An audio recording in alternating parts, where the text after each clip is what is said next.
As Los Angeles burns in what may become the costliest wildfire disaster in U.S. history, we find ourselves at a critical juncture that demands more than just immediate crisis response. This catastrophe, which has already claimed at least 10 lives and forced nearly 200,000 residents from their homes, represents the convergence of multiple systemic failures and long-term challenges that have been building for decades. The current crisis cannot be viewed in isolation. While the immediate triggers, the Santa Ana winds and multiple ignition points, are clear, the underlying conditions that made this disaster possible have deep historical and social roots. Los Angeles's urban development pattern, particularly the expansion into what's known as the Wildland-Urban Interface, WUI, has placed millions of residents in harm's way. This wasn't inevitable. It was the result of decades of policy decisions prioritizing development over safety.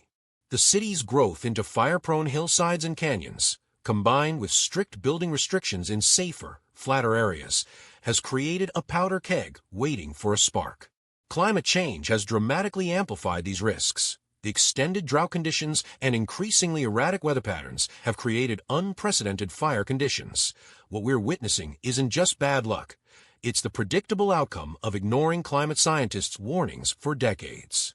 The severity of the Santa Ana winds, reaching speeds of up to 160 kilometers per hour during this crisis, reflects the intensification of weather extremes that climate scientists have long predicted. These winds, combined with historically low humidity levels and drought-stressed vegetation, created perfect conditions for catastrophic fire spread.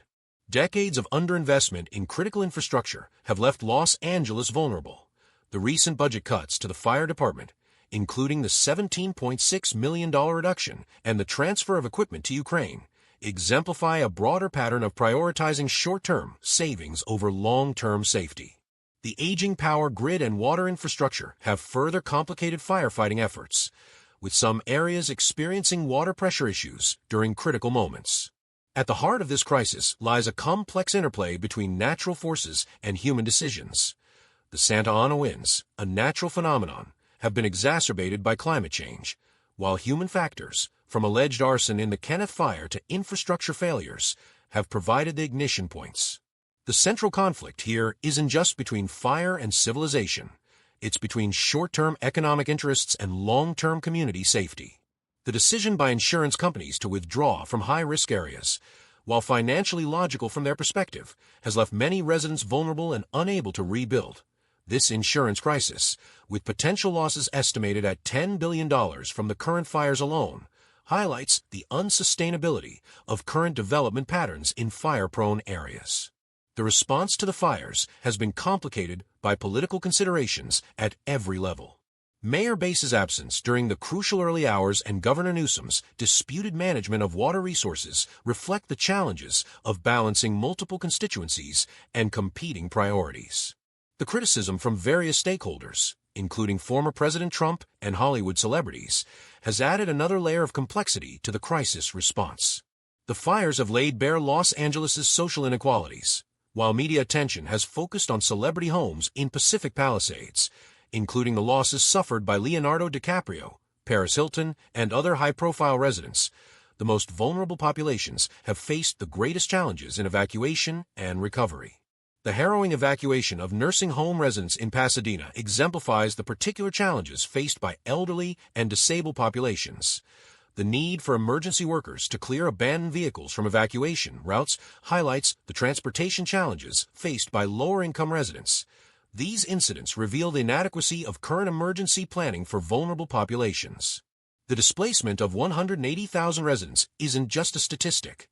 It represents a massive disruption of communities, with long-term implications for mental health, education, and economic stability. Many evacuees face uncertain futures, particularly those without insurance coverage or the resources to rebuild. The overcrowding at resettlement sites and reports of people sleeping on streets in cold winter conditions underscore the humanitarian dimensions of this crisis. With economic losses estimated between $52 to $57 billion, this disaster will have long-lasting effects on the region's economy. The destruction of businesses, loss of jobs, and disruption of local economies will create ripple effects throughout the community. The insurance crisis, with many companies having already stopped underwriting in high-risk areas, means many residents will struggle to rebuild. The controversy surrounding Mayor Karen Bass's absence during the critical early hours of the crisis raises serious questions about leadership and priorities.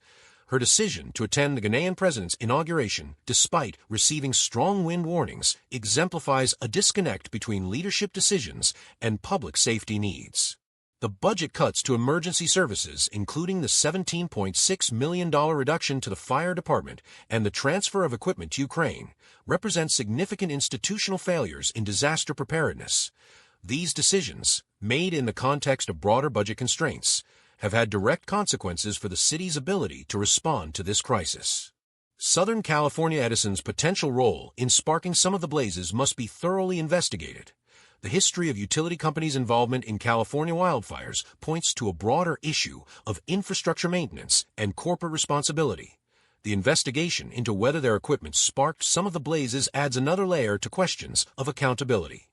The moral dimensions of this crisis extend beyond immediate response failures. The continued expansion into fire-prone areas, despite known risks, raises ethical questions about development policies. Similarly, the practice of allowing insurance companies to abandon high-risk areas without ensuring alternative coverage mechanisms represents a failure of public policy to protect vulnerable residents. The disproportionate impact of the fires on lower-income communities and vulnerable populations raises serious environmental justice concerns. The concentration of air pollution in certain neighborhoods and the challenges faced by communities with fewer resources to evacuate or rebuild highlight systemic inequities in disaster preparedness and response. The allocation of resources, both before and during the crisis, raises moral questions about societal priorities. The decision to cut fire department budgets while pursuing other initiatives deserves scrutiny, as does the broader question of how society values public safety versus other priorities. Preventing future catastrophes of this magnitude requires a multifaceted approach.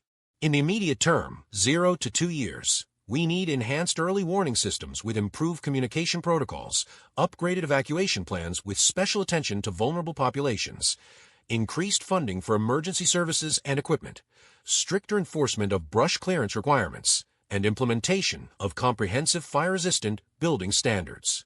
In the medium term, 2 to 5 years, we must focus on modernization of power grid infrastructure to reduce fire risks, development of community-based emergency response networks, reform of insurance regulations to ensure coverage availability, implementation of advanced fire detection and monitoring systems, and an enhanced water infrastructure for firefighting capabilities.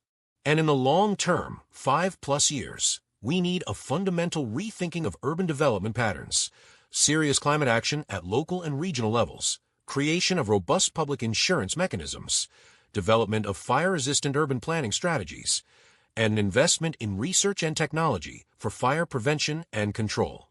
Amidst the devastation, stories of resilience and community solidarity have emerged. The emergency responders working tirelessly despite equipment shortages, community members opening their homes to evacuees, and neighborhoods organizing their own firefighting efforts demonstrate the best of human nature in crisis. The dedication of firefighters and emergency personnel, many working extended shifts under dangerous conditions, deserves special recognition. Their efforts, often hampered by resource limitations, have prevented even greater losses and saved countless lives. The emergence of mutual aid networks and community support systems shows the strength of social bonds in crisis. From shelter provision to resource sharing, communities have stepped up to fill gaps in official response efforts. Early signs of community recovery efforts, including the mobilization of resources and support networks, provide hope for the future. The resilience shown by affected communities, even in the face of devastating losses, suggests a path forward through this crisis. The Los Angeles fires of 2025 represent more than just a natural disaster. They are a wake-up call for fundamental changes in how we approach urban development, emergency preparedness, and climate change. The devastating impact of these fires, while tragic, provides an opportunity for meaningful reform and adaptation.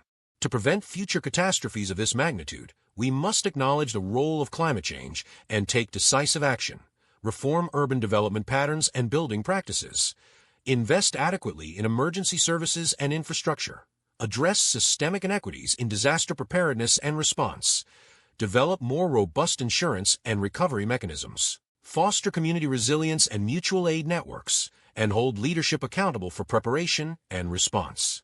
The path forward requires difficult choices and significant investment, but the cost of inaction has been made painfully clear. As Los Angeles begins its recovery, the decisions made in the coming months will determine whether this disaster serves as a catalyst for positive change or merely a prelude to future catastrophes. The time for half measures and incremental changes has passed. We must act decisively to protect our communities and create a more resilient future.